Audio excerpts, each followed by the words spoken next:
Hello everyone. आ जाओ। अब हम लोग कंटिन्यूस चार्ज डिस्ट्रीब्यूशन के बारे में आज पढ़ेंगे। कंटिन्यूस चार्ज डिस्ट्रीब्यूशन से कहने का मतलब मेरा ये है कि इससे पहले जैसे हमने बहुत सारा न्यूमेरिकल्स वगैरह देख लिया, कूलम्स लॉ का बहुत सारा फॉर्मेट देख लिए, वेक्टर फॉर्म वगैरह देखा हमने, उस पर उसके बेस पर प्रॉब्लम्स देखे, न्यूमेरिकल्स देखे, अच्छे भी, मीडियम भी और लो क्लास न्यूमेरिकल्स भी हम लोगों ने देखा। लो क्लास कहने का मतलब ईजी न्यूमेरिकल्स हमने देखे, मॉडरेट लेवल के भी देखे, टफ भी देखे। अब हम लोग स्टार्ट करने जा रहे हैं एक बहुत ही तगड़ा टॉपिक, कंटिन्यूस चार्ज डिस्ट्रीब्यूशन। एक बात जान लो कि यहीं से अब आपका इलेक्ट्रोस्टैटिक्स मेन रूप से स्टार्ट होने जा रहा है। अभी तक जो इलेक्ट्रोस्टैटिक्स था उसमें बहुत ज़्यादा आपको कॉम्प्लिकेशंस नहीं थे। अब डेरिवेशन स्टार्ट हो रहा है और इलेक्ट्रोस्टैटिक्स में जो डेरिवेशंस हैं वो बहुत ही ज़्यादा डेरिवेशंस हैं। हम आपको इलेक्ट्रोस्टैटिक्स के अंदर रॉड, रिंग, है ना, स्फेयर दोनों, hollow solid, cylinder hollow solid दोनों, शीट, चार्ज शीट की बात करें अपन, ठीक है, फिर सेमी स्फेरिकल बॉल तो या हॉलो स्फेयर जो पहले हमने बताया, इन सब चीज़ों का हम लोग डिटेल डेरिवेशन करेंगे। और जब आप इलेक्ट्रिक फील्ड और इलेक्ट्रिक पोटेंशियल इस दोनों के लिए, इस दोनों फिजिकल क्वांटिटी के लिए इतने सारे बॉडीज़ का, रॉड, रिंग जो भी है, स्फीयर्स वगैरह, इसका जब आप डेरिवेशन कर लेते हैं तब जा कर के समझिए कि आपका इलेक्ट्रोस्टैटिक्स में कुछ हद तक आपने काम किया। लेकिन उन सभी डेरिवेशंस को करने के लिए आपको सबसे ज़्यादा ज़रूरत पड़ने वाली है इसी चीज़ की, जिसको कि अभी हम पढ़ने जा रहे हैं, कंटिन्यूस चार्ज डिस्ट्रीब्यूशन, या बोल सकते हैं आप इसको कंटिन्यूस चार्ज डेंसिटी, CCD। वो कैफ़ी कॉफ़ी डे वाला CCD नहीं, ये वाला CCD, कंटिन्यूस चार्ज डेंसिटी। अब देखो, इसमें 3 टाइप का कंटिन्यूस चार्ज डिस्ट्रीब्यूशन होता है। एक होता है लीनियर चार्ज डेंसिटी, दूसरी सरफेस चार्ज डेंसिटी और तीसरी होती है वॉल्यूम चार्ज डेंसिटी। 3 टाइप हैं इसके। अब यहाँ देखिए क्या बोल रहा है, इसको आप या तो स्क्रीनशॉट ले लीजिए या पॉज करके लिख लेना बाद में, अभी समझ लो पहले क्या बोल रहा है। A system of closely spaced electric charge, यहाँ पर एक वर्ड यूज़ किया, क्लोजली स्पेस्ड। इस वर्ड को ध्यान दो आप, ठीक है। सिस्टम ऑफ मतलब सबसे पहली बात कि ये क्या है, इंडिविजुअल नहीं है। सबसे पहली बात इस डेफिनेशन में अगर आप ध्यान दें तो ये इंडिविजुअल चार्ज पार्टिकल नहीं है कि यहाँ पर एक कोई पॉइंट चार्ज रख दिए, इसका नाम दे दिए कैपिटल Q, स्मॉल q, जो मर्जी हुआ दे दिए। ये इंडिविजुअल नहीं है, ये क्या है, सिस्टम है, मतलब बहुत सारा चार्ज होगा। आगे, सिस्टम ऑफ क्लोजली स्पेस्ड। तो क्लोजली स्पेस, पहली बात तो ये कि स्पेस तो है लेकिन क्लोज मतलब क्या, इतना स्पेस है कि वो नेग्लिजिबल है, ठीक। तो क्लोजली स्पेस्ड इलेक्ट्रिक चार्जेज, बहुत सारे चार्जेज जो कि काफ़ी क्लोज पैकिंग पे क्लोजली स्पेस्ड हैं, ठीक है, तो उसी को हम लोग बोलते हैं कंटिन्यूस चार्ज डिस्ट्रीब्यूशन। इसी चीज़ को हम लोग क्या बोल रहे हैं, continuous charge distribution, continuous charge distribution. सबसे पहली बात कि कंटिन्यूस चार्ज डिस्ट्रीब्यूशन क्या है, तो एक सिस्टम है जिसमें बहुत सारे चार्जेज को हम लोग क्लोजली स्पेस्ड, यानी कि काफ़ी कम डिस्टेंस पर हम लोग क्लोज पैकिंग के साथ रखते हैं, या बोल सकते हैं कि डिस्टेंस लगभग नेग्लिजिबल है, चार्ज जो है वो एकदम सटे सटे हैं, एकदम कंटिन्यूस फॉर्म में है, कोई गैप नहीं। पहले क्या हो रहा था कि पहले सिस्टम ये बोल रहा था कि यहाँ पर मान लो कैपिटल Q, यहाँ भी कैपिटल Q, कुछ भी Q1 Q2 कुछ भी मान लीजिए आप, यहाँ स्मॉल r, तो कुछ गैप था। अब गैप नहीं है, अब गैप को क्या कर रहे हैं हम लोग, हटा रहे हैं। धीरे धीरे इलेक्ट्रोस्टैटिक्स में हम लोग और डिटेल में घुसते जाएंगे धीरे धीरे। अभी तो आपको एक फंडामेंटल में क्रिएट कर रहा हूँ, अभी आपका फाउंडेशन ठीक से स्ट्रॉन्ग किया जाए, उसके बाद तो इलेक्ट्रोस्टैटिक्स में आपने देखा ही, कूलम्स लॉ में जैसे हमने देखा कि थोड़ा फाउंडेशन क्लियर हुआ, थोड़ा फंडामेंटल आपका क्लियर हुआ, तुरंत हम लोग अच्छे अच्छे न्यूमेरिकल्स की तरफ मूव किए थे, उसी तरह सब में करेंगे। तो यहाँ देखो, ये जो CCD है, कंटिन्यूस चार्ज डिस्ट्रीब्यूशन, इसके 3 टाइप्स हैं जो मैंने आपको पहले ही बताया, linear charge density, surface charge density और वॉल्यूम चार्ज डेंसिटी, या volume charge distribution, surface charge distribution या लीनियर चार्ज डिस्ट्रीब्यूशन। अब देखो, लीनियर चार्ज डेंसिटी क्या बोलता है, लीनियर का नाम से ही क्लियर है, लेंथ, ठीक है, लीनियर मतलब लेंथ। तो ये बोलता है कि it is defined as charge per unit length, it is defined as charge per unit length. तो यहाँ पर कहाँ फोकस करना है आपको, यहाँ देखो डेफिनेशन याद रखने के लिए, चार्ज पर यूनिट, और लीनियर है तो लेंथ होगा ही होगा, ठीक है। चार्ज पर यूनिट का मतलब होता है बट्टा, ऑब्लिक, बाई, ठीक है। तो इसको डिनोट करते हैं अपन किससे, लेमडा से। किससे डिनोट करेंगे इसको हम लोग, लेमडा से। तो लेमडा बराबर चार्ज बाई लेंथ, लेमडा बराबर चार्ज बट्टा लेंथ, यानी कि लेमडा बराबर क्यू बट्टा एल। ठीक है, कैसे, तो चार्ज तो यहाँ लिख लिया चार्ज, पर यूनिट तो बट्टा, लेंथ तो लेंथ। ठीक, चार्ज तो चार्ज, पर यूनिट बट्टा लेंथ तो लेंथ, तो लेमडा बराबर क्यू बट्टा एल। हमने क्या माना, एक रॉड मान लिए। लीनियर चार्ज डेंसिटी का कॉन्सेप्ट, अब कुछ की पॉइंट समझिए। लीनियर चार्ज डेंसिटी का जो कॉन्सेप्ट है वो जनरली अप्लाई होता है वन डायमेंशनल बॉडी के लिए, जनरली अप्लाई होता है वन डायमेंशनल बॉडी के लिए। दूसरी बात, लीनियर चार्ज डेंसिटी का कॉन्सेप्ट कहाँ अप्लाई करेंगे, तो रॉड में, और कहाँ अप्लाई करेंगे, तो रिंग में। लीनियर चार्ज डेंसिटी का कॉन्सेप्ट कहाँ कहाँ अप्लाई करेंगे, एक तो रॉड में और दूसरा कहाँ अप्लाई करेंगे, रिंग में। क्लियर है। अब यहाँ समझो, एक कोई चार्ज रॉड हमने कंसिडर की, इस चार्ज रॉड का लेंथ हम मान के चल रहे हैं कि एल है। इस चार्ज रॉड का लेंथ हम कितना मान के चल रहे हैं, एल है। और इस चार्ज रॉड पे टोटल, इस चार्ज रॉड पे टोटल चार्ज जो है वो कैपिटल क्यू है। अब यहाँ देखो, यहाँ जो रॉड है ना, इस रॉड पे चार्ज कंटिन्यूसली फैला हुआ है। जैसे मान लीजिए सपोज दैट इस मार्कर पे आप सोचिए, इस मार्कर पर चार्ज यहाँ से स्टार्ट हुआ, यहाँ से स्टार्ट हुआ और यहाँ तक एकदम कंटिन्यूसली है। ठीक है, जैसे ये बॉडी आपको दिखाई दे रहा है, मार्कर का जो वाइट बॉडी आपको दिखाई दे रहा है, या यहाँ ब्लैक कैप जो दिखाई दे रहा है, मतलब ये कंटिन्यू है, कहीं भी बीच में गैप नहीं है। समझ गए। अगर हम दो सेक्शन को काटे भी तो गैप बहुत नेग्लिजिबल है, दोनों के बीच में गैप कुछ नहीं है। तो यही हम लोग बोल रहे हैं कि लेमडा बराबर चार्ज पर यूनिट लेंथ, यानी कि लेमडा बराबर क्यू बट्टा एल। अगर आप इसका ऐसा यूनिट निकालने घुसेंगे तो चार्ज का यूनिट होता है कूलम्ब और लेंथ का यूनिट होता है मीटर, इसीलिए कूलम्ब पर मीटर हो जाएगा। ठीक, अब मेरी बात को समझो। यहाँ पर एक बात बताइए कि पूरे पर चार्ज क्यू है। ध्यान से सुनो, अब आ रहा है इंपॉर्टेंट पॉइंट जो अब आपको इलेक्ट्रोस्टैटिक्स में इंटरेस्ट जगाने वाला है। ये पूरा चार्ज क्यू है, यहाँ से लेके यहाँ तक का कंप्लीट चार्ज क्यू है। अगर मैं यहाँ से डिस्टेंस नापना शुरू करूँ, जैसे जैसे मैं आगे जाऊँगा चार्ज की वैल्यू क्या होगी, बढ़ते बढ़ते बढ़ते जब मैं यहाँ पहुँच गया तो टोटल चार्ज मेरा क्यू हो गया।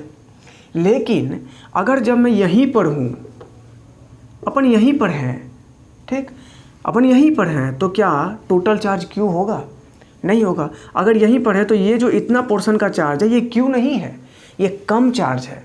ठीक है, इसका मतलब ये हुआ कि लेंथ के साथ चार्ज वैरी कर रहा है। लेंथ बढ़ रहा है तो चार्ज बढ़ रहा है, लेंथ बढ़ रहा है तो चार्ज बढ़ रहा है, लेंथ बढ़ रहा है तो चार्ज बढ़ रहा है। तो लेमडा बराबर क्यू बट्टा एल, यानी कि कूलम्ब पर मीटर।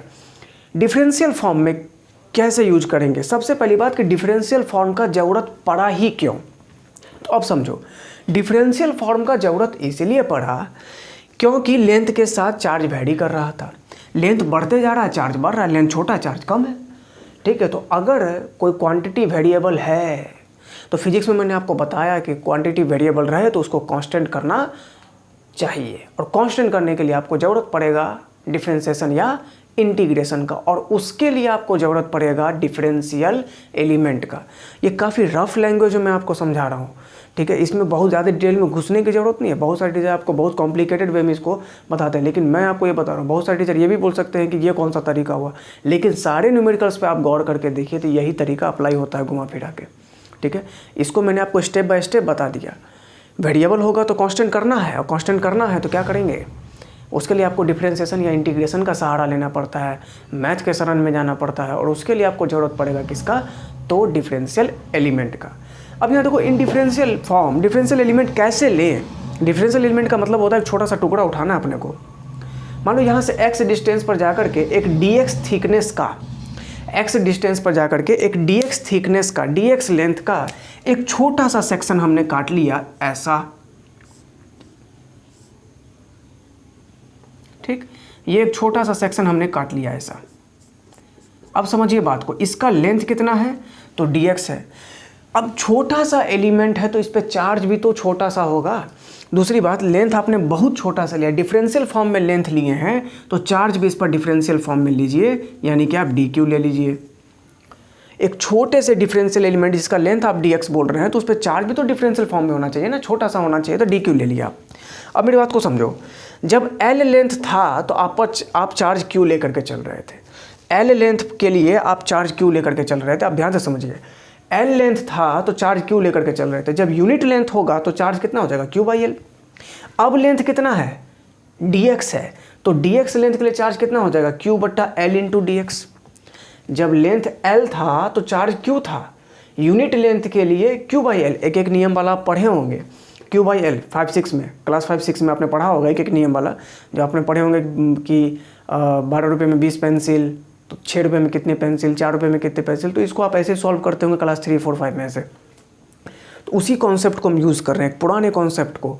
एल लेंथ है तो चार्ज q है, ठीक, यूनिट लेंथ है तो q बाई एल है। अब लेंथ मेरा ना l रहा ना यूनिट रहा, अब मेरा लेंथ हो गया dx, तो dx लेंथ के लिए मेरा चार्ज कितना हो जाएगा, तो q by L into D x.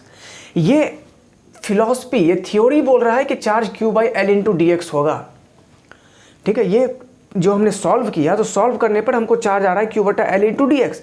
अब मुझे एक बात बताओ, ये चार्ज q बटा एल इंटू डी एक्स, ये फिलॉसफी से आया, थ्योरी से आया, प्रूफ करने से आया, सॉल्व करने से आया, लेकिन हम मान के चल रहे हैं कि इस पर चार्ज कितना है, dq।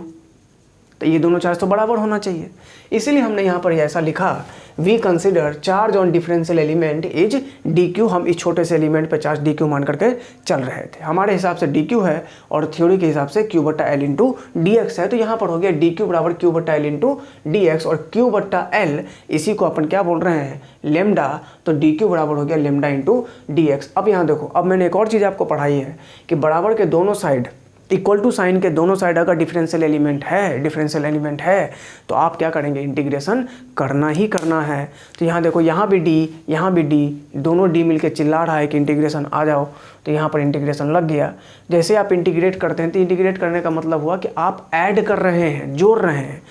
तो यहाँ पर इंटीग्रेशन का क्या मतलब हुआ, मतलब ये हुआ कि ऐसा छोटा छोटा dx लेंथ का बहुत सारा एलिमेंट आप इसमें से काट सकते हैं, क्लियर। और हर छोटे छोटे एलिमेंट पे जो चार्ज है वो dq है। अगर आप सभी एलिमेंट के चार्ज dq को ऐड करना चाहते हैं, ऐसा बहुत सारा एलिमेंट इसमें है, सबका लेंथ आप dx मान रहे हैं, ठीक है, सबका लेंथ कुछ dx मान के चल रहे हैं, छोटा छोटा लेंथ मान के चल रहे हैं आप, तो सब पर छोटा छोटा चार्ज dq है। अगर आप सभी एलिमेंट को एक साथ कंबाइंड करेंगे तो सबका चार्ज भी कंबाइंड होगा, सबका चार्ज भी ऐड होगा। चूँकि डिफरेंशियल फॉर्म में है, तो डिफरेंशियल फॉर्म में ऐड करने का तरीका होता है इंटीग्रेशन, ठीक है।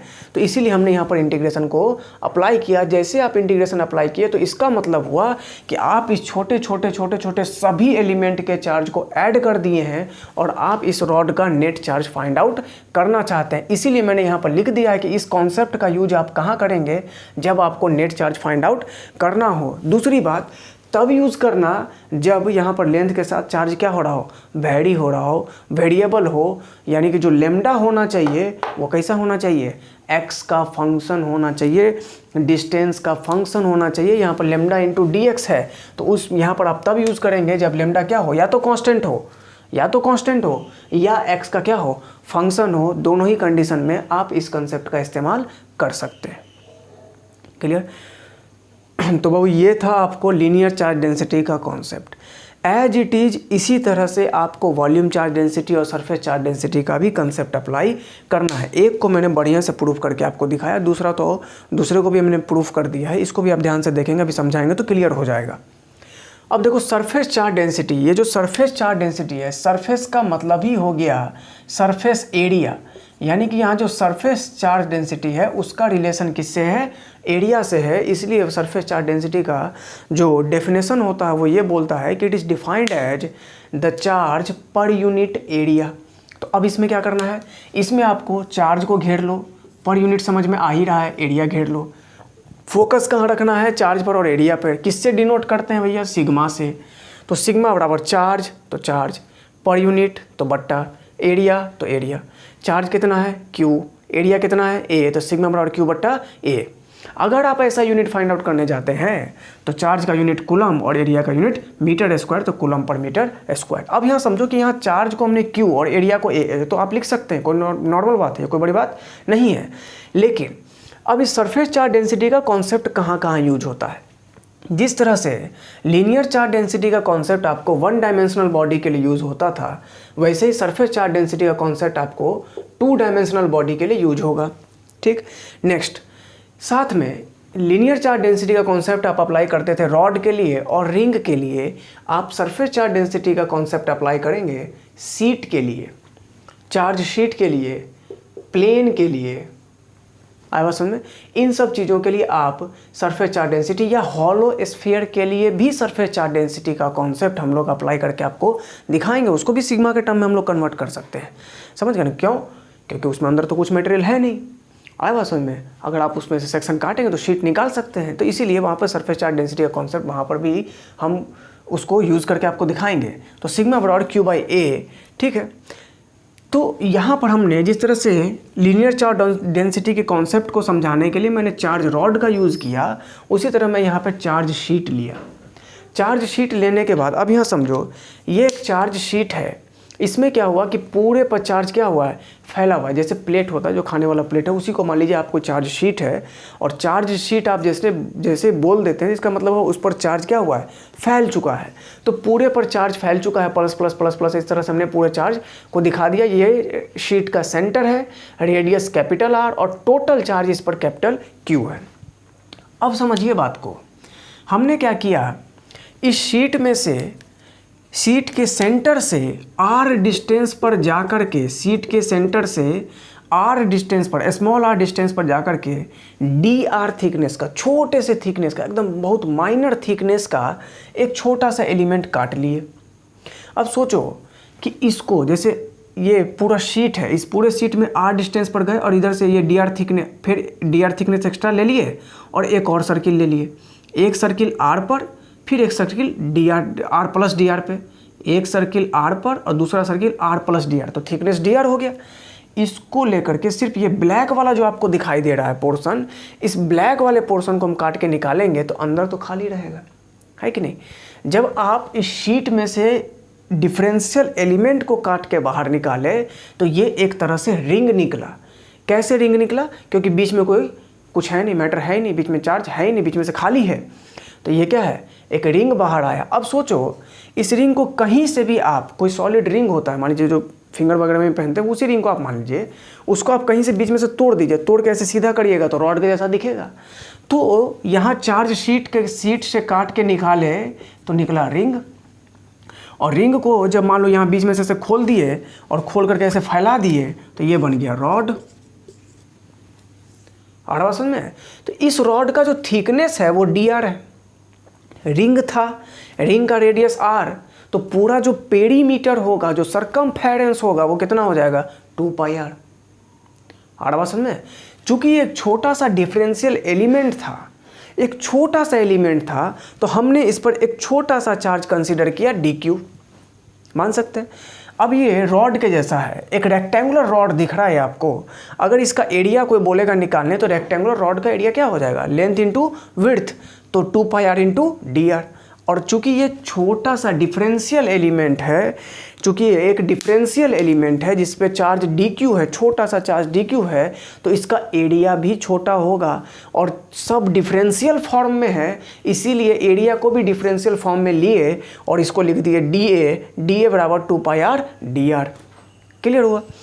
अब यहाँ समझो, डिफरेंशियल फॉर्म में सिग्मा, अगर इस डिफरेंशियल एलिमेंट का आप सरफेस चार्ज डेंसिटी निकालना चाहते हैं तो आप लिखेंगे सिग्मा बराबर dq बटा dA, dq बराबर सिग्मा dA, फिर दोनों साइड d है, डिफरेंशियल एलिमेंट है, इंटीग्रेशन कर दिए तो मेरा टोटल चार्ज, इस टाइप के जो एलिमेंट है, ये छोटे छोटे छोटे छोटे डिफरेंशियल एलिमेंट, ये छोटा छोटा रिंग जो है, इस शीट में से बहुत सारा रिंग निकलेगा। अरे समझ में? इस छोटे से शीट में से बहुत सारे छोटे छोटे छोटे छोटे रिंग निकलेंगे। जब आप सबको कंबाइंड करेंगे तो सबका छोटा छोटा चार्ज dq को आप ऐड कर रहे हैं, और जब आप ऐड करेंगे तो इंटीग्रेशन करना पड़ेगा क्योंकि आप डिफरेंशियल एलिमेंट लेकर के चल रहे हैं। तो dq बराबर हो गया सिग्मा इंटू dA, और dA है आपका 2 पाई r dr। तो इस फॉर्मूला का भी यूज़ आप कब करते हैं, जब आपको नेट चार्ज फाइंड आउट करना होता है, तो उस वक्त आप इस फॉर्मूला का इस्तेमाल करते हैं। तो ये था आपको लीनियर चार्ज डेंसिटी और सरफेस चार्ज डेंसिटी का कॉन्सेप्ट। इसको आप ढंग से बहुत अच्छे से समझ लीजिए क्योंकि इसका ज़बरदस्त इस्तेमाल आपको आगे चल के होने वाला है। उसमें भी इसका सबसे ज़्यादा और इसका भी। क्लियर है? नेक्स्ट देखो,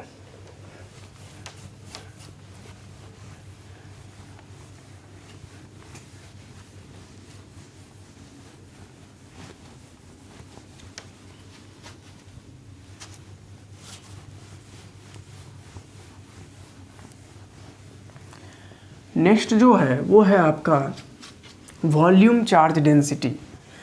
तो नाम से ही क्लियर है, जैसे लीनियर था तो लेंथ, सरफेस था तो एरिया, तो उसी तरह नाम से ही क्लियर है कि वॉल्यूम चार्ज डेंसिटी में वॉल्यूम आ गया तो वॉल्यूम का मतलब उसमें वॉल्यूम चार्ज डेंसिटी कहाँ पे फैला हुआ रहेगा, चार्ज का चार्ज वॉल्यूम में स्प्रेड आउट रहेगा, और उसका जो इस्तेमाल करेंगे तो वो 3 डायमेंशनल बॉडी के लिए इस्तेमाल करेंगे।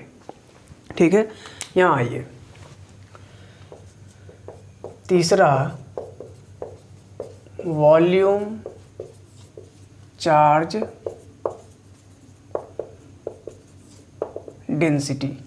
ठीक है, वॉल्यूम चार्ज डेंसिटी क्या होता है इसको समझिए। इसको हम लोग कैसे डिफाइन करते हैं, it is defined as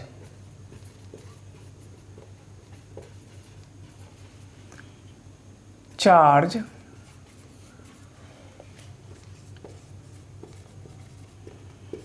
per unit volume. ठीक है, it is defined as charge per unit volume. ठीक है, it is denoted by rho, denoted by rho, किससे डिनोट करेंगे, रो से। तो रो बराबर चार्ज अपॉन वॉल्यूम, यानी कि रो बराबर Q बट्टा V। क्यों, क्योंकि चार्ज पर यूनिट वॉल्यूम, तो चार्ज पर यूनिट तो बट्टा वॉल्यूम, तो volume charge equal to rho equal to क्या हो गया, Q बट्टा V हो गया। अब समझो बात को, क्या करना है। मान लीजिए कि कोई स्फेयर दिया, ठीक है, ये कोई सॉलिड स्फेयर है, इस सॉलिड स्फेयर में लिख देते हैं ऊपर, ये कोई सॉलिड स्फेयर है, इस सॉलिड स्फेयर में मान के चलो यहाँ पे सॉलिड स्फेयर का सेंटर है, और इस सेंटर से R ये रेडियस हुआ, और चार्ज इस पर फैला हुआ है। टोटल चार्ज हम मान के चल रहे हैं कि इस पर जो टोटल चार्ज है वो है Q। तो रो बराबर हो गया Q बट्टा V, क्योंकि इस सॉलिड स्फेयर का आपने कंसिडर कर लिया कि जो वॉल्यूम होगा वो V होगा, तो रो बराबर Q बट्टा V हो गया। इन डिफरेंशियल फॉर्म, अब देखो डिफरेंशियल फॉर्म में क्लियर हो गया, लेमडा था, लेमडा में आपने क्या किया देख लीजिए, लेमडा का जो फॉर्मूला था वो था Q बट्टा L, तो डिफरेंशियल फॉर्म में आप लिखिए लेमडा बराबर DQ बट्टा DX। उसी तरह सिग्मा था, तो फॉर्मूला था Q बट्टा A, डिफरेंशियल फॉर्म में आपने लिखा तो आपने लिखा DQ बट्टा DA। उसी तरह से एग्जैक्टली द सेम पैटर्न हम यहाँ पर लिखेंगे इन डिफरेंशियल फॉर्म, रो बराबर DQ बट्टा DV, रो बराबर DQ बट्टा DV। आप इस तरह से भी इसको कर सकते हैं, रो बराबर DQ बट्टा DV, और जब DQ बट्टा DV तो DQ बराबर रो इंटू DV। अब ये जो DQ है तो इसमें एक छोटा छोटा छोटा छोटा एलिमेंट निकलेगा। अब समझो कि एलिमेंट कैसा निकलेगा। जब शीट था, जो 2 डायमेंशनल बॉडी थी सरफेस चार्ज डेंसिटी, तो शीट था, सीट में से जब आप डिफरेंशियल एलिमेंट निकाले तो रिंग निकला, रॉड निकला, जो कि 1 डायमेंशनल बॉडी था। यानी कि सरफेस चार्ज डेंसिटी से अगर डिफरेंशियल एलिमेंट निकालते हैं तो वो लीनियर के जैसा। उसी तरह से जब वॉल्यूम चार्ज डेंसिटी वाले से आप डिफरेंशियल एलिमेंट निकालेंगे तो वो सरफेस के जैसा। जब आप सरफेस चार्ज डेंसिटी से डिफरेंशियल एलिमेंट निकाले तो ये लीनियर के जैसा। उसी तरह से जब आप वॉल्यूम चार्ज डेंसिटी से डिफरेंशियल एलिमेंट निकालेंगे तो वो कैसा, सरफेस के जैसा। यानी कि जो कैसा निकलेगा, आपको निकल सकता है वो शीट वगैरह का जैसा या हॉलो स्फीयर के टाइप निकल सकता है। आया बात समझ में। तो DQ बराबर रो DV, जब आप इंटीग्रेट करेंगे, इंटीग्रेट तो करना ही पड़ेगा, ऐसा ऐसा बहुत सारा एलिमेंट होगा उसमें, तो हम उसको इंटीग्रेट करेंगे और इंटीग्रेट करने पर हम उसका सारा चार्ज फाइंड आउट कर सकते हैं। ठीक है, तो रो बराबर हो गया Q बटा V। ये था आपको वॉल्यूम चार्ज डेंसिटी का कॉन्सेप्ट। इसको अप्लाई करते हैं हम लोग किसके लिए, 3 डायमेंशनल बॉडी के लिए, और 3 डायमेंशनल बॉडी से सॉलिड स्फीयर, सॉलिड सिलेंडर, इन सब चीज़ों के लिए, या हेमिस्फेरिकल सेल वगैरह, इस सब चीज़ के लिए हम लोग इस्तेमाल करेंगे। और नेक्स्ट इसका अगर आप यूनिट देखें तो यूनिट आप लिख सकते हैं कूलॉम पर मीटर क्यूब। ये सब बताने का अब ज़रूरत नहीं पड़ता, क्योंकि दोनों को जब आप समझ लिया, लीनियर और सरफेस को आप अगर आप अच्छे से समझ लिए तो ये फिर आपको बहुत बढ़िया से क्लियर हो जाएगा। अब एक क्वेश्चन देखो, मान लीजिए कि ये कोई रॉड है, एक चार्ज रॉड। इस चार्ज रॉड पे कंटिन्यूसली चार्ज फैला हुआ है, ठीक है, कंटिन्यूस फॉर्म में चार्ज फैला हुआ है, और इसका जो लीनियर चार्ज डेंसिटी है वो दिया है लेमडा बराबर लेमडा नॉट इंटू एक्स, और इसका जो लेंथ है वो है एल। इस रॉड का टोटल लेंथ कितना है, एल है। इसका कंटिन्यूस चार्ज डेंसिटी जो है, लीनियर चार्ज डेंसिटी, वो लेमडा बराबर लेमडा नॉट इंटू एक्स, जिसमें कि लेमडा नॉट आपका कांस्टेंट है, और आपसे बोल रहा है कि find net charge on rod. आपको बोल रहा है कि इस रॉड पे नेट चार्ज फाइंड आउट करो। तो क्या करेंगे, यहाँ देखो,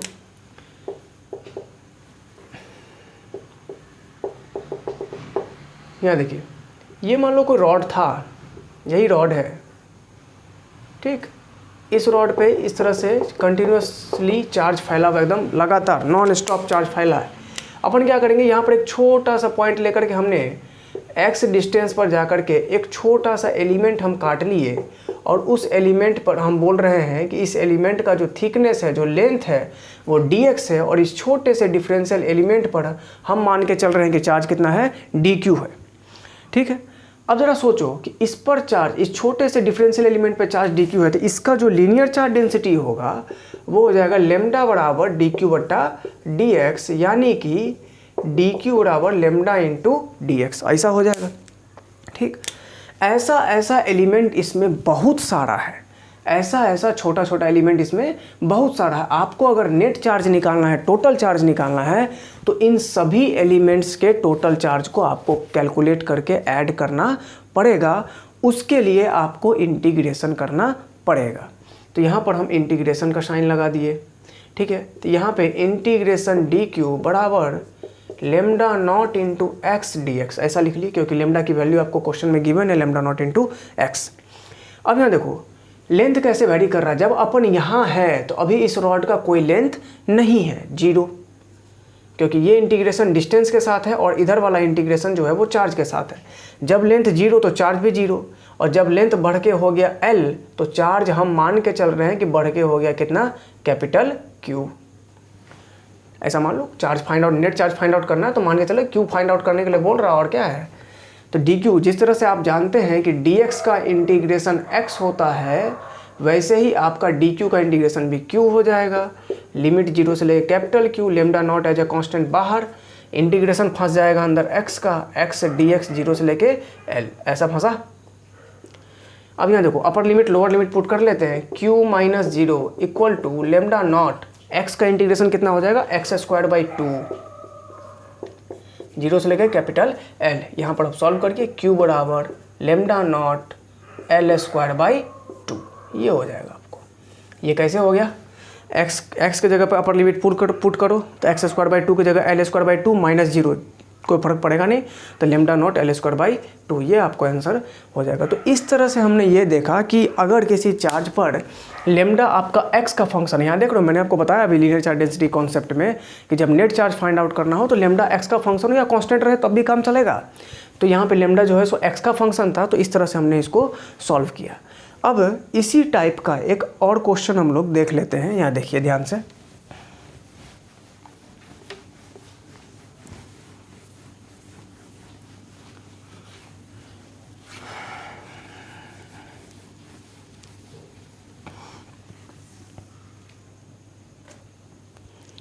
जैसे देखो मान लीजिए कोई चार्ज शीट है, इस चार्ज शीट पर क्या हुआ, तो बहुत सारा चार्ज फैला हुआ है, कंटिन्यूसली चार्ज फैला हुआ है, इसका जो रेडियस है वो r है, ठीक है। इस पर बोल रहा है कि टोटल चार्ज आपका q है, यही फाइंड आउट करना है। Find net charge on charge sheet if sigma बराबर sigma not into R, sigma बराबर सिग्मा नॉट इंटू आर। ये जो कैपिटल आर है वो इस चार्ज शीट का रेडियस है, तो ये तो कांस्टेंट है, लेकिन जो स्मॉल आर है वो तो कांस्टेंट नहीं है ना, वो तो वैरी करेगा।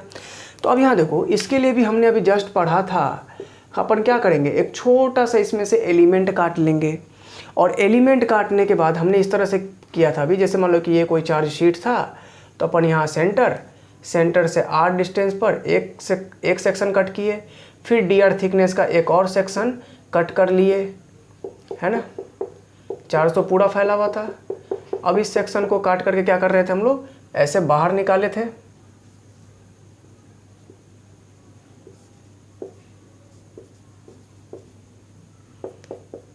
ये पूरा सेक्शन इस तरह से था। अब क्या कर सकते हैं आप, इसको ये रिंग के जैसा निकल गया, इसको बीच में से काट के मान लो फैला दिया ऐसा। ये थिकनेस dr है और लेंथ कितना हो जाएगा, सरकमफेरेंस का जितना, पेरीमीटर का जितना, तो 2πr हो गया। यहाँ पर चार्ज जो है सो इसमें इसी पर फैला हुआ है और जो डिफरेंशियल एलिमेंट का एरिया हो जाएगा वो कितना हो रहा था, 2πr dr, ऐसा चल रहा था। अभी जस्ट आपको मैंने समझाया भी है। तो आप सोचो कि ये छोटे से एलिमेंट पे जो चार्ज है वो कितना है, dq, और इसका जो छोटा सा एलिमेंट है तो इस पर एरिया भी कितना होगा, इसका छोटा सा एरिया होगा, dA। तो सिग्मा बराबर हमने यहाँ लिख दिया dq बटा dA, यानी कि dq बराबर सिग्मा इंटू dA, यानी कि dq बराबर सिग्मा नॉट इंटू r, और dr के जगह पे 2πr dr। dq सिग्मा के जगह सिग्मा नॉट इंटू r, ये रहा क्वेश्चन में दिया है, और ये dA के जगह 2πr dr। अब क्या करेंगे, तो चूंकि दोनों साइड d है, इंटीग्रेशन कर दो। और यहाँ देखो, जब आप सेंटर पे पहुँच गए, अगर एग्जैक्टली आप सेंटर पे हैं तो सेंटर से ही डिस्टेंस लेना है, और सेंटर पे हैं तो कोई डिस्टेंस तो बचा नहीं, तो यहाँ पर हो गया 0, तो चार्ज भी 0। और जब टोटल रेडियस की बात कर रहे हैं, अगर बाउंड्री पे पहुँच जाते हैं, सरकमफेरेंस पे पहुँच जाते हैं, तो कैपिटल R, तो ये कैपिटल R, तो चार्ज मान लेते हैं कैपिटल Q। dq का इंटीग्रेशन लिमिट पुट करेंगे तो Q का Q ही रह जाएगा। यहाँ देखो 2π सिग्मा नॉट कॉन्स्टेंट बाहर, ठीक है, r इंटू आर स्क्वायर, और आर स्क्वायर का इंटीग्रेशन होता है r³/3। इंटीग्रेशन आप जानते ही होंगे। अपर लिमिट और लोअर लिमिट को आप पुट कर लीजिए तो ये वैल्यू आ जाएगा 2π सिग्मा नॉट r³/3। क्लियर। तो इस तरह से हम लोग ने ये एक सरफेस चार्ज डेंसिटी का भी एक छोटा सा क्वेश्चन हमने देखा। आप इसको अच्छे से क्या करिए, नोट कर लीजिए। इसके बाद हम लोग अभी फिर इस पर कुछ और क्वेश्चन भी देखेंगे।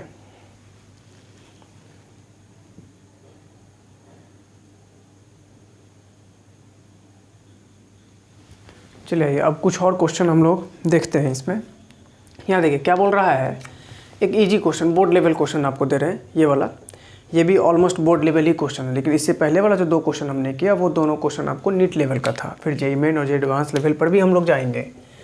यहाँ देखो क्या बोल रहा है, पहला question, what charge would be required, कितना चार्ज का हमको ज़रूरत पड़ेगा, what charge would be required to electrify a sphere, ये रहा, to electrify a sphere of radius 25 centimetre.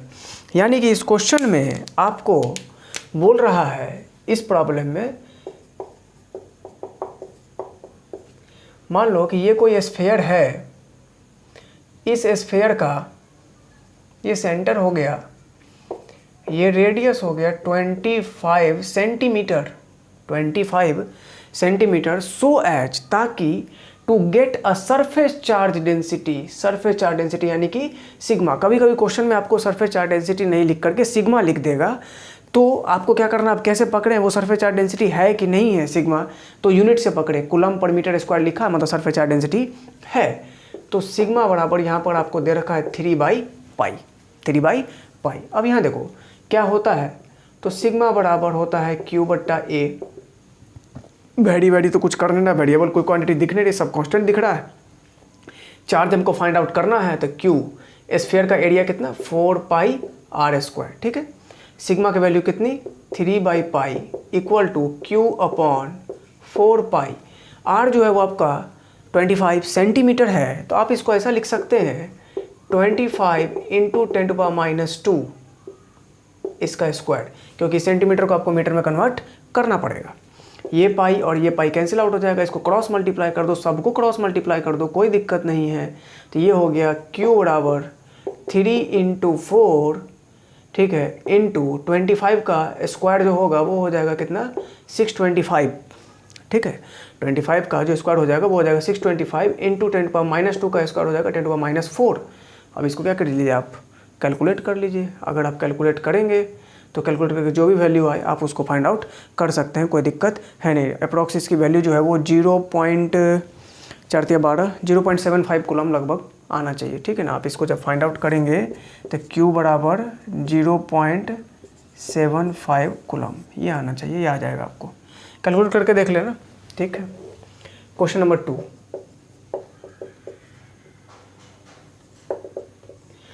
Question number 2 बहुत आसान क्वेश्चन है, इसको बताने का भी कोई खास ज़रूरत नहीं बनता है अगर आप इसमें थोड़ा सा ध्यान दें। क्या बोल रहा है देखो, a charge spherical conductor has sigma बराबर 0.7, यानी कि सिग्मा यहाँ दे दिया, पहले सरफेस चार्ज डेंसिटी लिखा, दोबारा क्वेश्चन में सिग्मा दे दिया, लेकिन यूनिट से पकड़ लेंगे कि कूलम पर मीटर स्क्वायर दिया है, इसका मतलब ये सिग्मा सरफेस चार्ज डेंसिटी को डिनोट कर रहा है। ऐसे भी हमने पढ़ा है कि सरफेस चार्ज डेंसिटी को सिग्मा डिनोट करता है। तो सिग्मा बराबर 0.7 coulomb per metre square when its charge is increased by 0.44 coulomb. अब समझो, किसी चार्ज स्फेरिकल कंडक्टर का sigma 0.7 coulomb per metre square था, लेकिन जब आप इस स्फेरिकल कंडक्टर के चार्ज को 0.44 कूलम से चेंज कर दिए तो इसका सरफेस चार्ज डेंसिटी भी चेंज हो गया, कितना से, तो 0.14 से। तो यहाँ पर देखो, पहले क्या था, मान लीजिए कोई चार्ज स्फेरिकल कंडक्टर इस तरह से दे रखा था, स्फेयर है, क्लियर, तो यहाँ लिख दिया ना स्फेरिकल कंडक्टर, तो स्फेयर है, स्फेरिकल कंडक्टर है, तो स्फेयर का रेडियस हम मान के चल रहे हैं r, इस पर जो चार्ज था वो मान लो q, ठीक। पहला क्वेश्चन यहाँ तक जो है बात है, इसके अनुसार सिग्मा बराबर जैसे q बट्टा a, तो सिग्मा की वैल्यू 0.7 बराबर चार्ज को q छोड़ दीजिए और एरिया जो होगा वो हो जाएगा आपका 4πr², इक्वेशन नंबर 1, या एरिया को आप a लिख के भी छोड़ सकते थे, ऐसा कोई दिक्कत है नहीं। दूसरा कंडीशन बोल रहा है कि सिग्मा इंक्रीज कर गया, सिग्मा चेंज कर गया, जब आप चार्ज को चेंज कर दिए 0.14 से, तो सिग्मा चेंज कर गया 0.14 से, यानी कि 0.7 पहले था, बाद में इसमें 0.14 ऐड हो गया। ये ऐड इसीलिए हुआ क्योंकि आपने इस चार्ज में ऐड कर दिया किसको, तो 0.44 को ऐड कर दिया, और यहाँ तो एरिया वही है, आपने एरिया के साथ कोई छेड़छाड़ नहीं किया है। ये हो गया इक्वेशन नंबर 2। ये तो इक्वेशन नंबर 2, इसको नहीं मान के थोड़ा सा और कैलकुलेशन कर लो, 0.7 और 0.14 आप इसको क्या करिए, ऐड कर लीजिए, तो ये हो जाएगा आपको 0.84 equal to Q plus 0.44 upon 4πr²। इसको अब मान लीजिए आप इक्वेशन नंबर 2, ये दो चीज़ आपने कंसिडर कर लिया। अगर आप इस दोनों इक्वेशन को अगर आप सॉल्व करने के लिए डिवाइड कर देते हैं, यहाँ पे मेरा बात मानिए, आप इक्वेशन 1 को डिवाइड कर दीजिए इक्वेशन 2 से, तो 0.7 डिवाइडेड बाई 0.84 इक्वल टू, यहाँ देखो ऊपर में क्या है, तो Q बट्टा 4πr² अपॉन Q प्लस 0.44 बट्टा 4πr², ऐसा। तो ये 4πr², ये 4πr² कट जाएगा। जब आप इसको कैलकुलेट करेंगे तो Q बराबर आ जाएगा 2.2 कूलम, ठीक है। ये आपको Q बराबर आ जाएगा 2.2 कूलम। अब सोचो, इस 2.2 कूलम, एक तो आंसर मिल गया कि 2.2 कूलम, दूसरा अपने को क्या करना था, तो अपने को सिर्फ इनिशियल चार्ज नहीं निकालना था, इनिशियल चार्ज तो हम क्यों मान के चले थे, वो तो निकल गया, अपने को रेडियस भी निकालना है, किसका, स्फीयर का। तो स्फीयर ऑफ रेडियस या रेडियस ऑफ स्फीयर निकालने के लिए आप क्या करेंगे, इसको उठा करके इक्वेशन 1 या इक्वेशन 2 दोनों में से जिसमें इच्छा होता है उसमें पुट कर दीजिए, इजी पड़ेगा, इक्वेशन 1 में आप पुट कर दीजिए। तो फ्रॉम 0.7 बराबर 2.2 अपॉन 4πr², इस तरह से आप पुट कर दीजिए। पुट करने के बाद जो आपका r है वो आप कैलकुलेट कर लीजिएगा, ठीक है। कैलकुलेट करने पर आपकी जो r की वैल्यू है वो आ जाएगी 0.5 मीटर। ये आपको r का वैल्यू फाइंड आउट हो जाएगा। ये दोनों ही क्वेश्चन आपको बोर्ड लेवल क्वेश्चन है, CBSE बोर्ड वगैरह में, बिहार बोर्ड वगैरह में, या कोई भी स्टेट बोर्ड में आपको पूछ सकता है। आप इसको नोट कर लीजिए। अब इसके बाद हम लोग अच्छे क्वेश्चन की तरफ मूव करने ही वाले हैं, आप इसको नोट कीजिए।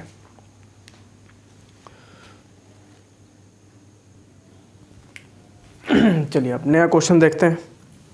यहाँ देखो क्या बोल रहा है, एक बढ़िया क्वेश्चन, इस टाइप के प्रॉब्लम JEE मेन वगैरह, नीट वगैरह में उठ के आते हैं। क्या बोल रहा है, 64 ड्रॉप्स, ठीक है, 64 drops of 0.02 metre and each carrying a charge of 5 microcoulomb. यानी कि 64 ड्रॉप्स हैं, छोटे छोटे ड्रॉप्स हैं, ये मान लीजिए इस तरह से, ये छोटे छोटे इस तरह से बहुत सारे ड्रॉप्स हैं, 64 ड्रॉप्स हैं। तो हम यहाँ पर लिख दे रहे हैं आपको number of drops equal to 64, ठीक है। और ये जो छोटे ड्रॉप्स हैं, टाइनी ड्रॉप्स हैं, इनका रेडियस हम मान के चलते हैं आर, स्मॉल आर, ठीक। और इस पर, इस छोटे वाले ड्रॉप्स पे जो चार्ज है स्मॉल क्यू, इसको मान लो 5 माइक्रो कूलम, तो 5 × 10⁻⁻6 कूलम, ठीक। इस सब को कंबाइंड किया गया और कंबाइंड करके एक बड़ा ड्रॉप बना दिया गया, combined to form a bigger drop. इस 64 ड्रॉप्स को कंबाइंड करके एक बड़ा ड्रॉप बना दिया गया, ठीक है। ये बिगर ड्रॉप, ये स्मॉलर ड्रॉप्स थे। Find how the surface charge density of electrification. इस इलेक्ट्रिफिकेशन प्रोसेस से जो इस छोटे छोटे ड्रॉप्स को कंबाइन करके एक बड़ा ड्रॉप बनाया गया, तो इसमें सरफेस चार्ज डेंसिटी किस तरह से चेंज होगा, ये आपसे पूछ रहा है। तो मान लो सरफेस चार्ज डेंसिटी इसका, छोटे वाले ड्रॉप्स का, स्मॉलर ड्रॉप्स का सरफेस चार्ज डेंसिटी मान लेते हैं सिग्मा एस। सिग्मा एस मान लिया हमने सरफेस चार्ज डेंसिटी ऑफ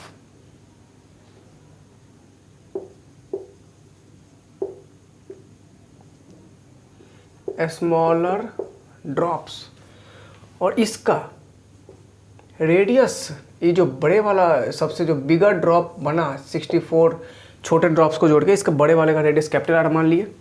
जो चार्ज होगा इस पर, देखो इसमें एक ड्रॉप पे चार्ज 5 × 10⁻⁻6 था, ऐसा 64 को ड्रॉप को जोड़े हैं तब ये बना है। तो इस पर जो चार्ज हो जाएगा वो कितना हो जाएगा, तो वो हो जाएगा आपको 64 × 5 × 10⁻⁶ कूलम। सब चार्ज को जोड़ना पड़ेगा। और बिगर ड्रॉप का जो सरफेस चार्ज डेंसिटी है उसको हमने कंसिडर कर लिया B, surface charge density of smaller drop sigma S, और सिग्मा बी हो गया बिगर ड्रॉप्स, ठीक। अपने को इसका रेशियो फाइंड आउट करना है कि यहाँ पे देखो क्वेश्चन पूछने का तरीका थोड़ा बदल गया। आपसे ये भी पूछ सकता था find the ratio of surface charge density of smaller drops to the bigger drops, लेकिन यहाँ पर आपसे पूछा है कि फाइंड हाउ, कैसे, कितना चेंज किया surface charge density of electrification will change, ये कितना बदला। यानी कि आपसे जो है ये पूछ रहा है sigma S by sigma B equal to what. अब जरा सोचिए, ये निकालने के लिए आपको क्या करना पड़ेगा। तो सिग्मा एस, देखो सिग्मा एस क्या है, सिग्मा बराबर क्यू बाई ए, तो क्यू बट्टा 4 pi small R square upon इसका जो चार्ज होगा, ये चार्ज लिख ही लेते हैं। छोटे वाले ड्रॉप पे जो चार्ज है वो 5 × 10⁻⁻6 था, बड़े वाले ड्रॉप पे जो चार्ज है वो 64 × 5 × 10⁻⁶ है upon 4 pi capital R square. मतलब ये वैल्यू फाइंड आउट करने के लिए, ये रेशियो फाइंड आउट करने के लिए आपको स्मॉलर आर और कैपिटल आर, बस इसी का ज़रूरत है। स्मॉल आर आपको पता है, देखो स्मॉल आर जो है वो क्वेश्चन में दे रखा है कितना, 0.02 मीटर ये दे रखा है। सिग्मा छोटे ड्रॉप के लिए जो है स्मॉल आर दे रखा है, आपको कैपिटल आर का बस ज़रूरत है और कुछ नहीं। अब कैपिटल आर कैसे निकाले, इसके लिए सोचना पड़ेगा। देखो कैपिटल आर निकालने के लिए आपके पास जो रास्ते हैं वो ये समझिए, कैसे निकलेगा कैपिटल आर। इसको निकालने के लिए देखो, ये जो छोटा छोटा मान लो कि सपोज दैट पानी का बूंद था, तो एक एक ड्रॉप करते जो है आपने एक बड़ा ड्रॉप बनाया।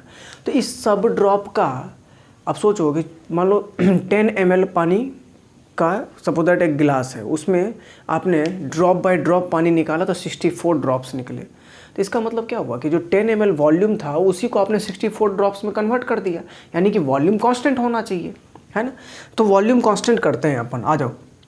तो इसका मतलब ये हुआ कि हम यहाँ पर करने जा रहे हैं क्या, वॉल्यूम को कांस्टेंट, ठीक है, वॉल्यूम को कांस्टेंट। तो यानी कि volume of a smaller drop equal to volume of bigger drops, ठीक है। तो वॉल्यूम ऑफ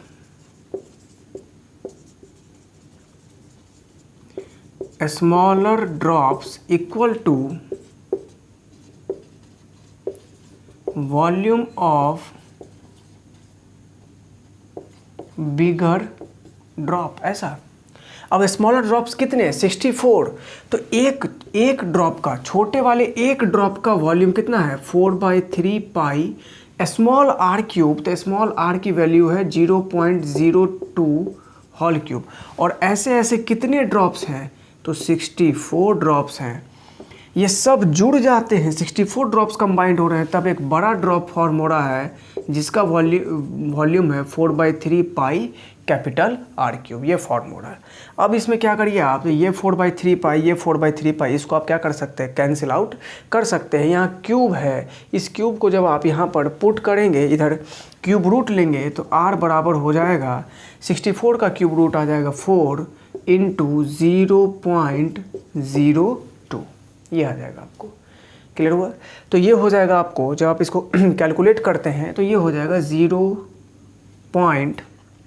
या देखो डेसिमल उड़ाए, नीचे 100 आ गया, डेसिमल के बाद दो डिजिट है, 2 0 पुट कर लेंगे, 8/100, ठीक है। तो 8/100 का मतलब होगा 0.08, और चूँकि मीटर है तो ये मीटर में ये हमने तोड़ के आपको इसलिए दिखा दिया ताकि आपको कोई कन्फ्यूज़न नहीं हो। तो बड़े वाले ड्रॉप का जो रेडियस है वो 0.08 मीटर अब आ चुका है। अब क्या करना है आपको, तो इसी को, ये जो आपने पहले डिफ़ाइन किया था, जो पहले आपने अंदाज़ा लगाया था कि ये हमको करना पड़ सकता है, तो फ्रॉम इक्वेशन 1 से सब वैल्यू को आप पुट करिए। स्मॉल आर की वैल्यू आपको पता है, यहाँ पर स्मॉल आर 0.02 का होल स्क्वायर, कैपिटल आर 0.08 का होल स्क्वायर, इसको उठा करके पुट करो। जब आप पुट करेंगे तो आप देखेंगे कि जो sigma surface charge density for smaller drop upon surface charge density for bigger drop, इसका जो रेशियो आया वो आ गया 1/4, यानी कि 1:4, ये आ जाएगा। इसके लिए क्या करना है समझ लीजिए। पहले हमने समझ लिया कि सिग्मा एस और सिग्मा बी का रेशियो हमको फाइंड आउट करना है, उसके लिए स्मॉल आर और कैपिटल आर की ज़रूरत थी। चार्ज छोटे वाले ड्रॉप पे दिया हुआ था, ऐसा 64 को ड्रॉप को जोड़े तो बड़ा वाला ड्रॉप बना, तो 64 से मल्टीप्लाई करना पड़ेगा। 64 से मल्टीप्लाई कर लिए बड़े वाले ड्रॉप के लिए। Surface charge density charge by area करिए, 4 को मतलब बनता नहीं है। स्मॉल आर छोटे वाले ड्रॉप का रेडियस पता है, और बड़े वाले ड्रॉप का रेडियस निकालने के लिए हमने वॉल्यूम कांस्टेंट का सहारा लिया। वॉल्यूम कांस्टेंट के थ्रू बड़े वाले ड्रॉप का रेडियस निकाले, उठा करके वैल्यू पुट कर देना 1:4, ये जो है ये आपको फाइंड आउट हो जाएगा। क्लियर? ये एक बढ़िया क्वेश्चन है। जब आगे चलेंगे हम लोग इलेक्ट्रोस्टैटिक्स को हम लोग जब ख़त्म कर रहे होंगे तो उस वक्त हम एक टॉपिक पढ़ते हैं टाइनी पार्टिकल्स के बारे में। तो वहाँ पर आपको एक टेक्निक वगैरह बताऊँगा कि कैसे बहुत सारे छोटे छोटे टाइनी पार्टिकल्स को जोड़ करके आप एक बड़ा टाइनी पार्टिकल बनाते हैं, एक बड़ा ड्रॉप बनाते हैं, एक बड़ा पार्टिकल बनाते हैं छोटे छोटे ड्रॉप्स को जोड़कर। तो क्या फ़र्क पड़ता है, चार्ज में क्या फ़र्क पड़ेगा, इलेक्ट्रिक फील्ड पर क्या असर पड़ेगा, है ना, सरफेस चार्ज डेंसिटी पर, कैपेसिटेंस पर, इलेक्ट्रिक पोटेंशियल पर क्या फ़र्क पड़ेगा, वो सब उस वक्त आपको पता चलेगा। लेकिन अभी फ़िलहाल जो कंसेप्ट हमको पता था, जो हमने पढ़ा है अभी तक में, उसी कंसेप्ट से हमने अभी का क्वेश्चन सॉल्व किया। अब देखो एक बहुत अच्छा क्वेश्चन, ये क्वेश्चन मैक्सिमम टीचर बता ही देते हैं, ठीक है ना। आप ऑफलाइन में भी जहाँ पढ़ रहे होंगे वहाँ भी टीचर ने बताया होगा आपको शायद। देखो यहाँ एक रॉड है, एक रॉड से ए डिस्टेंस पर, रॉड के एक एंड से ए डिस्टेंस पर एक छोटा सा चार्ज कैपिटल क्यू रखा हुआ है। आपसे पूछ रहा है कि इस पूरे रॉड के कारण इस चार्ज पर कितना फोर्स लगेगा। देखो होता क्या है कि जनरली बच्चे क्या करते हैं कि इस रॉड पर चार्ज निकाल लिए, और चार्ज निकाल करके जो है टोटल चार्ज निकाल लिए, और समझते हैं कि टोटल चार्ज जब निकल गया तो उसको सीधा क्यू से जो है कैपिटल क्यू से दो चार्ज का डिस्टेंस मान करके और उसको सॉल्व कर देते हैं कूलम्ब्स लॉ से। लेकिन ऐसा नहीं करना है आपको। यहाँ मेरी बात को समझो। मान लीजिए आप ये वाला चार्ज देखें, इतना दूर का चार्ज देखें, तो इतना दूर के चार्ज के लिए सपोज दैट यहाँ पर चार्ज है डी क्यू। बात को समझिए, सिर्फ कॉन्सेप्ट ही है, यहाँ पर कुछ नहीं है। इस चार्ज से इस पर लगने वाला फोर्स, मान लो रिपल्सन का फोर्स लगा इधर। अब ज़रा सोचो कि यहाँ से जब आप फोर्स देख रहे हैं तो इतना डिस्टेंस है, अगर यही चार्ज यहाँ शिफ्ट कर गया तो डिस्टेंस बढ़ गया, फिर यहाँ शिफ्ट कर गया तो डिस्टेंस बढ़ गया, फिर यहाँ शिफ्ट कर गया तो डिस्टेंस बढ़ गया। यानी कि इस पूरे पर, इस रॉड पे तो कंटिन्यूसली चार्ज है ना, पूरा का पूरा चार्ज है, और चार्ज कंटिन्यू होने के कारण चार्ज से डिस्टेंस चेंज हो रहा है। इस चार्ज का, इस रॉड के चार्ज से इस चार्ज का डिस्टेंस चेंज हो रहा है, जिससे कि फोर्स चेंज हो सकता है। यानी कि फोर्स तो वेरिएबल हो गया। अब जब फोर्स वेरिएबल हो गया तो अब क्या करें, तो फोर्स जब वेरिएबल हो जाता है तो मैंने आपको बताया कि जब भी कुछ वेरिएबल हो जाए तो कांस्टेंट करने का कोशिश करना। तो मान लो यहाँ कहीं पर हमने एक छोटा सा चार्ज इस रॉड पे कंसिडर कर लिया, चूँकि फोर्स वेरी कर रहा है, तो हम क्या करेंगे, और चार्ज के कारण वेरी कर रहा है क्योंकि चार्ज का डिस्टेंस बदल जा रहा है। तो हम क्या किए कि एक छोटा सा चार्ज कहीं पर भी अपने मर्जी से कंसिडर कर लिए डी क्यू, और यहाँ से इस पर जो फोर्स लग रहा है इस चार्ज पर, उसके लिए डिस्टेंस हम मान लिए x, क्योंकि ये तो चेंज होते जाएगा और ये वेरिएबल है तो इसलिए इसको x मान लिए। एक छोटे से एलिमेंट के कारण फोर्स निकाल लेते हैं। ठीक है, हम क्या कर रहे हैं, इस रॉड पर चार्ज का डिस्टेंस बदलने के कारण फोर्स बदल रहा है, तो कहीं पर एक छोटा सा एलिमेंट चार्ज मान लिए और वहाँ से डिस्टेंस लेकर के उसके बाद क्या कर रहे हैं कि अब हम यहाँ से एक फोर्स निकाल लेंगे। ठीक है, तो ये देखो कैसे निकलेगा। तो मान लीजिए कि ये एक छोटा सा चार्ज है डी क्यू, और यहाँ पर जो चार्ज है ये चार्ज है Q, और इस छोटे से एलिमेंट के लिए इस चार्ज का डिस्टेंस मान लेते हैं x। तो अब हम यहाँ पर एनालिसिस करेंगे कि छोटे से एलिमेंट के कारण कितना फोर्स लग रहा है और उसी को इंटीग्रेट कर देंगे तो नेट फोर्स मेरा निकल जाएगा, सिंपल। तो अब देखो फोर्स कितना लगेगा, force on Q due to D Q, यानी कि एलिमेंटल चार्ज या डिफरेंशियल एलिमेंट का चार्ज, तो कितना फोर्स लगेगा। तो चूंकि चार्ज छोटा है तो फोर्स का मैग्नीट्यूड भी कम होगा, तो इसलिए इसको हम DF लिख रहे हैं। DF बराबर, चूंकि हमने पढ़ा है कि फोर्स का फॉर्मूला क्या होता है, तो K Q1Q2/R²। तो यहाँ पे K चार्ज DQ, फिर कैपिटल Q अपॉन डिस्टेंस कितना है x, तो x²। Equation number 1। दूसरी बात, ये रॉड है, एक छोटा सा एलिमेंट डी क्यू आपने लिया, इस रॉड की लीनियर चार्ज डेंसिटी लेमडा थी, इस रॉड की लीनियर चार्ज डेंसिटी लेमडा थी, और ये छोटा सा एलिमेंट है तो इसका डिस्टेंस तो dx है खुद में, तो हम लिख सकते थे डी क्यू बराबर कितना, लेमडा dx। तो इसीलिए चलो इक्वेशन 1 यहाँ से हटा देते हैं, यहाँ कर लेंगे अपन DF बराबर K Q lambda dx upon x², ऐसा कर लिए। अब क्या हुआ, अब बड़ा इजी हो गया, K कैपिटल Q, ये तो हिल नहीं रहा है, कांस्टेंट है, इधर भी D इधर भी D। अब आ गया बात किसका, तो इंटीग्रेशन का। ठीक है, इंटीग्रेशन करेंगे, यहाँ पे इंटीग्रेशन लगा दिए। अब यहाँ देखिए, ये चार्ज के कारण, चार्ज पर फोर्स रॉड के कारण, तो इस पोर्शन के लिए जो इस पॉइंट चार्ज का, रॉड के इस पोर्शन के लिए, इस एंड के लिए इस पॉइंट चार्ज का जो डिस्टेंस है वो कितना है, A है, और यहाँ पर इंटीग्रेशन डिस्टेंस के साथ, x के साथ। तो यहाँ पर जब A है तो फोर्स, अभी देखो यहाँ पर इस पर कोई चार्ज, अभी रॉड के इस एंड पर कोई चार्ज नहीं है, तो हम इस पर इधर 0 मान के चल रहे हैं। जब हम रॉड के इस एंड तक, रॉड के इस एंड से इस एंड तक, इस छोर से इस छोर तक बढ़ने की कोशिश करेंगे तो इस चार्ज से मेरा डिस्टेंस बढ़ेगा। पहले A था, जैसे जैसे बढ़ते जा रहे हैं तो उसमें A में L जुटता जा रहा है, तो बढ़ते बढ़ते अब मेरा डिस्टेंस हो गया A प्लस L, और फोर्स लग गया कितना, F। तो यहाँ से हो गया F बराबर K Q लेमडा, बाहर कर दो, K Q लेमडा बाहर कर दिए, इंटीग्रेशन dx/x² A से लेकर के कहाँ तक, तो A प्लस L तक। इसको इंटीग्रेशन साइड में कर लो, तो x के पावर -2 dx इक्वल टू लिख सकते हैं x के पावर -2 + 1 बट्टा -2 + 1, x के पावर -1 बट्टा -1, तो -1/x। ऐसे भी आपने पढ़ा होगा डिफ्रेंसिएशन, 1/x का डिफ्रेंसिएशन -1/x², तो उसी तरह 1/x² का डिफ्रेंसिएशन -1/x। तो यहाँ से आ गया F बराबर KQ लेमडा -1/x, ठीक है, -1/x, लिमिट A और A प्लस L, ऐसा। अब क्या करेंगे, KQ lambda -1/A plus L -1/A, upper limit minus lower limit. अब इसको कैलकुलेट कर लो तो फोर्स निकल जाएगा KQ lambda minus minus plus, तो पहले प्लस को लिख लेते हैं, 1/A minus 1/A plus L। तो ये वाला फोर्स आपका निकल के बाहर आ गया। जो फोर्स निकल के बाहर आया वो हम यहाँ फिर से लिख देते हैं आपको, F बराबर KQ lambda 1/A minus 1/A plus L। ये फोर्स आपको निकल करके आ गया रॉड के कारण इस चार्ज पर। ऐसा देखो कंसेप्ट क्या लगा, एक छोटा सा एलिमेंट हमको लेना पड़ा। वो इसलिए लेना पड़ा क्योंकि रॉड के इस एंड से जैसे जैसे हम दूर जाते जा रहे हैं तो चार्ज पूरा कंटिन्यूस है। अगर ये वाला चार्ज देखेंगे तो यहाँ से डिस्टेंस कुछ और है, ये वाला चार्ज देखेंगे तो डिस्टेंस कुछ और है, फिर ये वाला चार्ज देखें तो डिस्टेंस बदल रहा है चार्ज के साथ। तो फोर्स भी क्या हो जाएगा, वैरी करेगा। जब फोर्स वैरी हो गया मतलब वेरिएबल हो गया तो कांस्टेंट करना पड़ेगा। उसके लिए एक छोटे से एलिमेंट का फोर्स निकालना पड़ेगा और निकाल करके तब उसको इंटीग्रेट या डिफ्रेंशिएट जो भी सहारा हमको लेना पड़े वो करना पड़ेगा। उसके लिए हमने डिफरेंशियल एलिमेंट को सेलेक्ट किया, सेलेक्ट करके हम इस तरह से सॉल्व किए। तो ये था आपको कुछ बढ़िया question depends on continuous charge distribution या कंटिन्यूस चार्ज डेंसिटी कॉन्सेप्ट।